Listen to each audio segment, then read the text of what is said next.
In the name of Robert of the House Baratheon, the first of his name. Don't look away.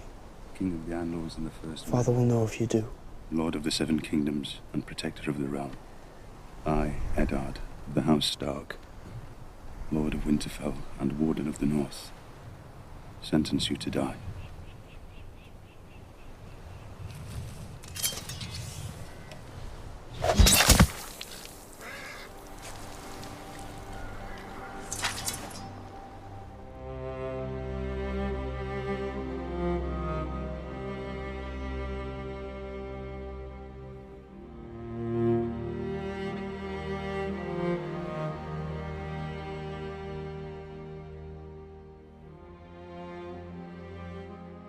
Hey fellow collectors, welcome back to my channel.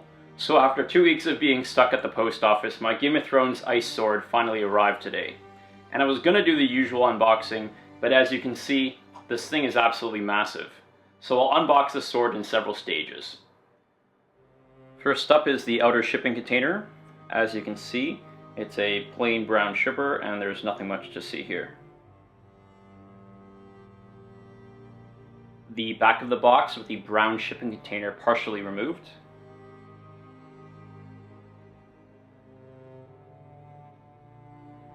And the artwork on the front of the box.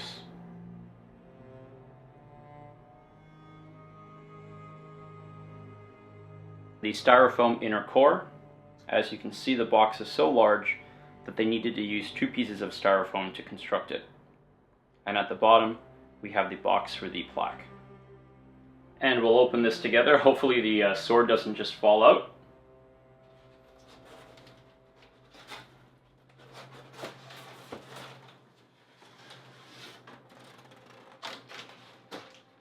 As with my Valyrian Steel Longclaw, the ice sword also came with a certificate of authenticity. This was sandwiched at the bottom, and you can see there's the outline of the sword in it. This one came a little bit less wrinkled than the other one.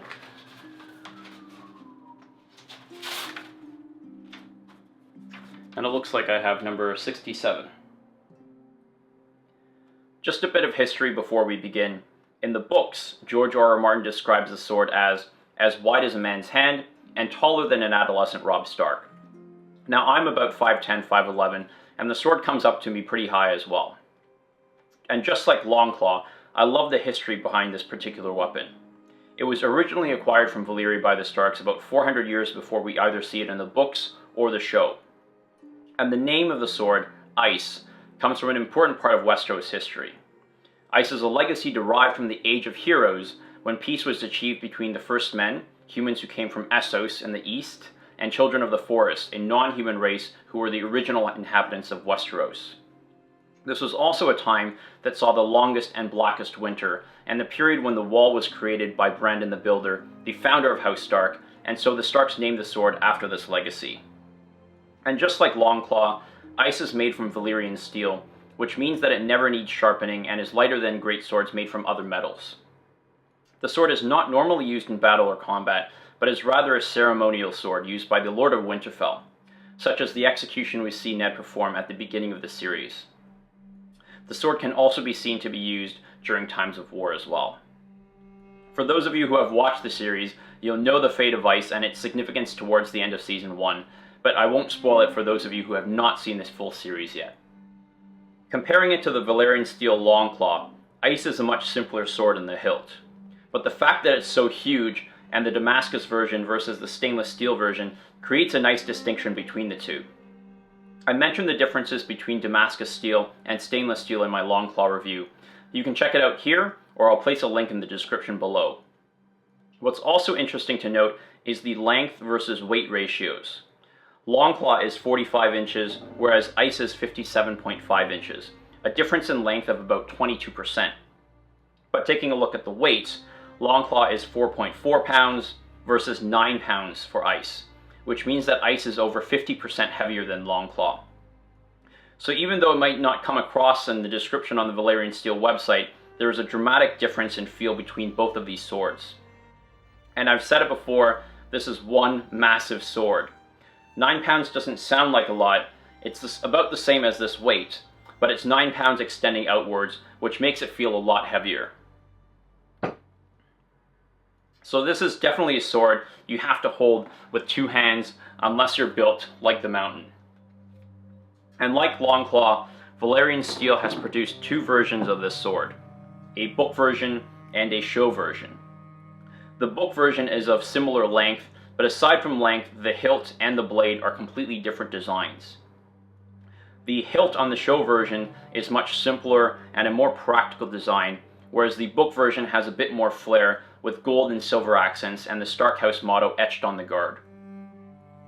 Looking at the blade, the fuller on the book version is also a bit longer and wider than this version. And one key structural difference between the two blades are that the show version has a full tang blade, meaning that the blade extends fully into the hilt, reaching this peen block. Whereas the book version has a half tang blade, so its tail reaches to about here in the hilt. And as you guys know, being a prop collector, I held off on the book version for this elegant show version of ice. Taking a closer look at ice, when you receive any Damascus Steel sword, it's wrapped in several layers of plastic and cellophane. Its blade will be completely covered in oil to protect its finish. Here's a little baggie I saved with the cellophane and the paper towels I used to wipe off the excess oil. And if I can give a little advice here, I'd recommend using a cloth to wipe off the oil rather than paper towels. The surface of the Damascus Steel is slightly rough in texture, and I found that the paper towels left a little debris behind, which I then needed to brush off. And as with all Damascus style blades, it needs maintenance. I'd recommend periodically waxing it with your preferred polish, such as a readily available carnauba wax, but I use a type of wax called Renaissance wax polish. This was developed by the British Museum in the 1950s and is a completely synthetic wax that contains no acids and dries completely clear, meaning it will never discolor or harm the surface of your swords. Besides metals, you can even use this wax on photographs, leather, wood, stone, rubber, and has become a standard conservation material used in museums around the world. Next up is the hilt. As you can see, Valyrian Steel has used antique brass components for both the pommel and the ends of the guard. The guard itself is also metal, although I'm not 100% sure which kind. I'm guessing either steel or nickel. And the grip is made from a beautiful piece of hardwood. The blade here, of course, is Damascus Steel, thus every sword will have a unique pattern. Give me one moment and I'll show you a close-up shot of the blade.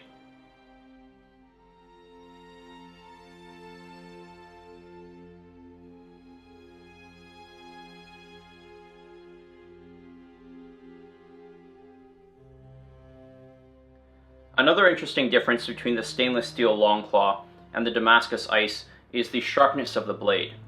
If you run your fingers over the edge of this stainless steel blade, you can feel that it's been slightly rounded and smoothed. The Damascus blade, on the other hand, isn't rounded and feels somewhat sharp, though not sharp enough to cut, similar to the edge of a sharp key rather than a knife. It doesn't make too much of a difference, but I thought I'd mention it to you guys. There are also a couple negatives I wanted to talk about. The first is weathering, and this is a pretty minor point. Aside from a bit of weathering on the brass components, the hilt looks completely new and not like a sword that's been used for several hundred years. The hardwood stain is a bit bright and the guard is completely uniform in color. I might decide to change that in the future, but it still looks great as is. The second is with the guard itself. This looks like a machine component and doesn't look like something that was made by hand. The angles are too precise and the finish too clean. But I'm a realist. I know it might have been very difficult or expensive for Valyrian Steel to craft handmade looking guards, so it doesn't bother me too much. Lastly, and this is something that I am concerned about, is the hardwood used for the grip. As a prop collector, I know that wood is something that is actually very difficult to incorporate into collectibles. It's a natural product, and there are a number of factors governing its appearance and long-term stability. First is uniformity of shape. As you can see from the image, the grip is not completely symmetrical. I thought this may have been unique to my sword, but looking at the Valyrian Steel website, you can see that their images of ice also display this characteristic. Now, does it change my view on the sword? Not in the least. It is still very comfortable to hold in the hand and really isn't noticeable. Finally, the most disconcerting thing is long-term stability. Depending on your local humidity factors, and the strength of your piece of wood, you may or may not see cracking over time. On mine, for example, there is an ever so slight hairline crack in the middle of the grip, which I hope doesn't widen with age. As a natural product though, this is something that I've come to expect and gives each item its distinctiveness. Similar to this sword, there's also a difference between the book and show plaques. The book plaque is in the shape of a shield and has both the Starkhouse direwolf sigil and motto, whereas this show version is round with only the direwolf sigil seen in the show. Like the Longclaw plaque, it comes with the same two metallic mounts, which look to be made of brass. It is appropriately but deceptively simple and complements the design of the show sword. Before I took it out of the box, I thought I knew what I was getting, but the plaque is actually quite a beautiful piece. As you can see, the direwolf sigil is in the middle, but you might notice that the wood grain disappears into a dark brown or black color at the edge, which echoes the cold and darkness of winter and the north. So all in all, I really love the simplicity Valyrian Steel has put into this plaque.